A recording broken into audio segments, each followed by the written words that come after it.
Yo guys, di video kali ini gue akan kasih unjuk lu pengaruh polling rate mouse ke usage CPU kalian.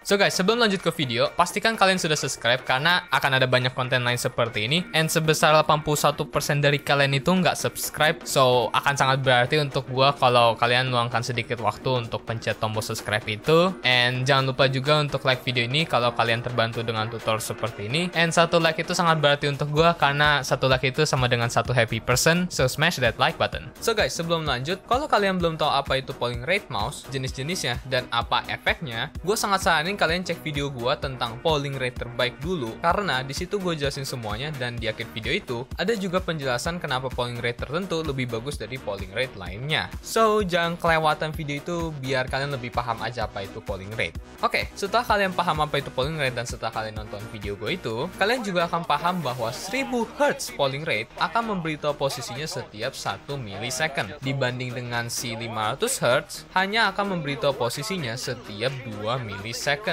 So, apa artinya untuk CPU kita? Artinya, CPU kalian akan bekerja 2 kali lebih banyak kalau kalian pakai 1000 Hz. Contohnya itu seperti ini. Anggap saja kalau kalian sekarang nih lagi pakai 500 Hz dan CPU usage-nya naik 5%. Artinya, kalau kalian pakai polling rate 1000 Hz, CPU usage kalian akan naik 2 kalinya 5%, yaitu 10%. Jadi, kalian bisa bayangin nih, kalau misal kalian main suatu game, usage CPU-nya sudah menyentuh angka 90% dan itu pun di polling rate 500 Hz. Bayangkan kalau kalian naikin ke 1000 Hz, apa game kalian gak akan patah-patah tuh? Karena yang tadi usage dari 90 naik jadi 95%, bahkan ke atas. Oke, mungkin kalian belum percaya dengan omongan gua karena kalian belum lihat buktinya. Tenang, jangan panik. Nih gua kasih. Seperti yang kalian lihat di sini, untuk polling rate 500 Hz ketika posisi mouse diam, CPU usage gua idle di 5%-an. Oke, sekarang kita gerakin mouse-nya. As you can see, kenaikan CPU usage-nya berkisar di 5% sampai 6%. Sekarang kita coba yang namanya 1000 Hz. Ketika posisi mouse diam, CPU usage idle di 5%-an juga. Oke, sama berarti. Sekarang coba kita gerakin mouse-nya. As you can see, kenaikan CPU usage berkisar di 10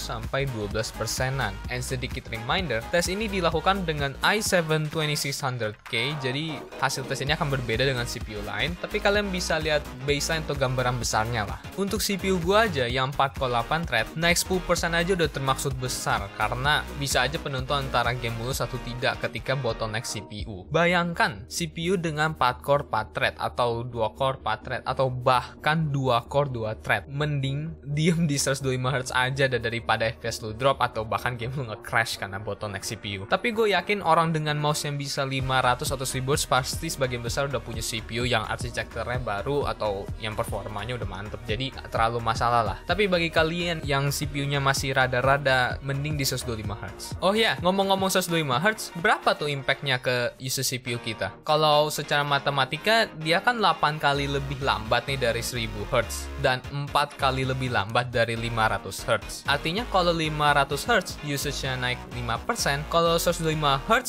seharusnya naik 1%-an doang kan? Coba kita tes dulu. As you can see here, kenaikannya itu berkisar di 2-4%. Artinya nggak terlalu beda dengan 500 Hz. Mungkin ini karena CPU gua, mungkin ini karena variabel lain, mungkin akan berbeda hasilnya di CPU lain. But hey, kalau 500 Hz sama 125 Hz itu sama performanya atau kenaikannya sama, kenapa nggak pakai 500 Hz aja? So, kesimpulannya, semakin tinggi polling rate-nya, semakin tinggi juga CPU usage-nya. Mouse dengan 1000 Hz akan bekerja 2 kali lebih berat dari 500 Hz. Dan mouse dengan 125 Hz akan bekerja 4 kali lebih ringan dari 500 Hz. Tapi kalau kita lihat tadi perbedaan antara 500 dan 125 Hz itu nggak kelihatan banget. So, pakai aja 500 Hz. Tapi mungkin hasilnya akan berbeda di setiap PC, jadi tes menurut spek kalian. Sekian dari gua, jangan lupa untuk subscribe karena akan lebih banyak konten lain seperti ini. And jangan lupa untuk like and share video ini ke teman-teman kalian yang mungkin bingung pilih antara 500 Hz atau 1000 Hz. Thank you for watching and I'll see you in another video.